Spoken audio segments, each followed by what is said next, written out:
Hello, I'm Kads, and welcome back to the free-to-play review. So today's topic is going to be the latest iteration of my least favorite event in the game, the Deck of Fate, specifically the Adventure Deck of Fate. And this one is a combination of champion training alongside Soulstone Rush, and thankfully it's not one of the worst versions of a Soulstone Rush because there are boosted events as well as a decent amount of points, but we'll get back to that a little bit later. But yeah, champion training and Soulstones are the way to get around this deck in particular. So for anyone who doesn't know how the format works, there are 40 cards in the deck. Each flip of a card costs 1,000 currency, let's call it that, coins, whatever they are. And once you flip the cards, you have a chance to roll along this table here to get any and all of these rewards, depending on how far you go. And the main gimmick here is that you have glyphs up for grabs. So uncommon glyphs are what we have been used to getting from normal mode Faction Wars, and hard mode Faction Wars has introduced the concept of the rare, epic, and legendary glyphs. Of course, there are no legendary glyphs in this particular deck of Fate, but nonetheless, you have a chance to get one of each epic and one of each rare. And then along the way, you might get, legendary tome, primal shard, some chaos horse, some energy, and stuff like that. The main thing to understand when it comes to the deck is that there are a lot of common cards, 18 common cards, 13 rare, and 9 epic. So in this case, there is the pinning feature, meaning that you can preserve your streak. So if you want to preserve the streak of epics, more specifically, you can only get 3 of a kind 3 times, just because there are only 9 epic cards in total.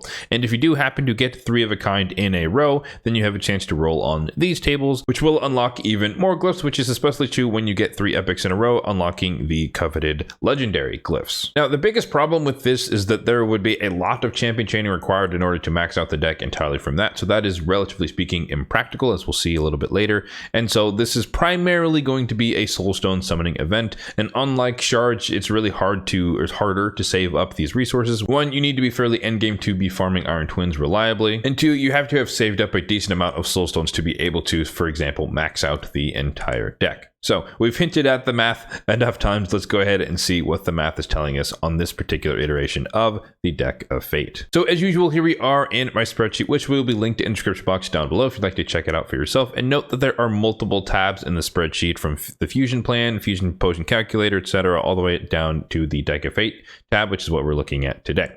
So the tables that are of interest would be champion training and Soulstone summoning. Let's start off with champion training. So like I mentioned earlier, this is not the best way in order to get points. It is definitely a way to garner some points. As you can see, I had some points already in the Deck of Fate, and all I've done thus far is champion training, but I'll talk about that a little bit more later as far as why. But the thing to highlight here is that we have 2 different rows here. We have per capita, which just means this is the amount of points you'll get for making each tier of chicken and or a 6-star champion, and this does include leveling them up a little bit, throwing 3 to 4 brews into each of these tiers aside from the 2-star chickens. And then cumulative just means we're accounting for the fact that it takes multiple iterations of the lower tiers to make the higher tiers. So you can think of this as the total amount of points you would get for making this specific tier of chicken and or champion. So the main takeaway here is that you'd basically have to make 4 6-star champions from scratch entirely in order to max out the entire deck, give or take a handful of 5-star chickens. And that is a lot to do over the course of 4 days. So that's pretty darn impractical, relatively speaking.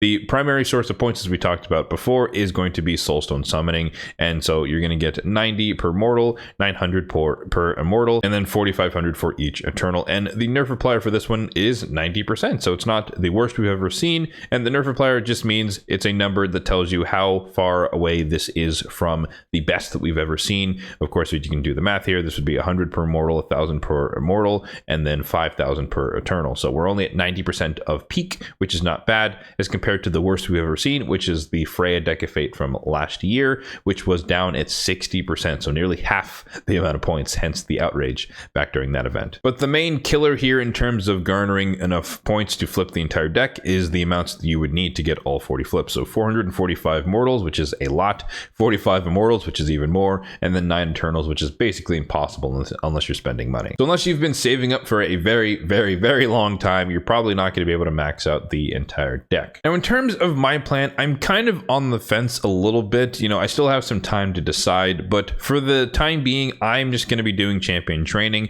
I'm working on building up some new champions to try and beat, hopefully, fingers crossed, the Centranos entirely for the first time in this current rotation. And so you can see here we have nearly 7,000 points thus far just from champion training. I've not pulled any Soulstones, and we'll see how far I get over the course of the next few days, and then I will gauge whether or not it is worth it to go for the rest of the flips with my the amount of Soulstones that I have, because as I hinted at before, there is a boosted rates going on in the Altar of Souls, so we do have a 2x chance for 5-star and 6-star perfect souls from mortals, and then a 2x chance for 6-star perfect souls from immortal soulstones. So it's not the best event ever where it is both 5 and 6-star for mortals and immortals, and there is no bonus on eternals. We had that a few days ago. But my main concern, or rather my main hesitancy, is just kind of the reward space on this one. Glyphs, or the new glyphs, are nice, but I'm not particularly in a rush to get them. That's not necessarily a good or a bad thing. It's just that, you know, we're obviously going to be farming Hardbone Faction Wars for years, you know, assumedly.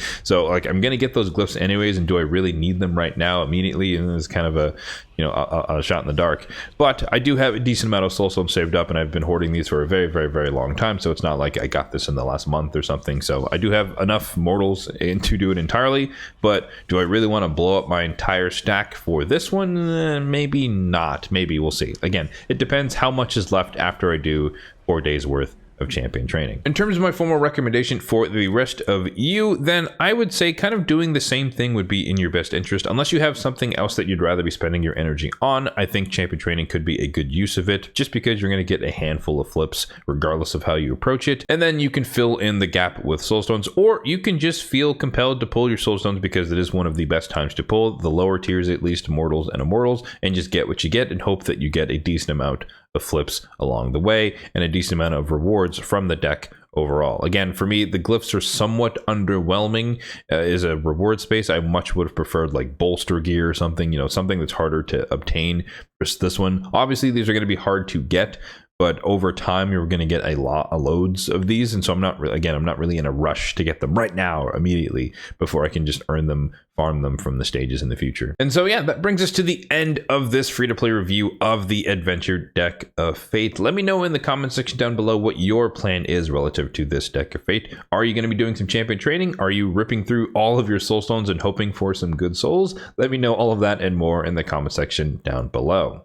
As always, if you did find this video helpful, then be sure to hit that like button down below. It really does help out the channel, and feel free to hit that subscribe button down below as well if you are enjoying the content on this channel overall for more content just like this one in the future. Thanks for watching, and have a good one.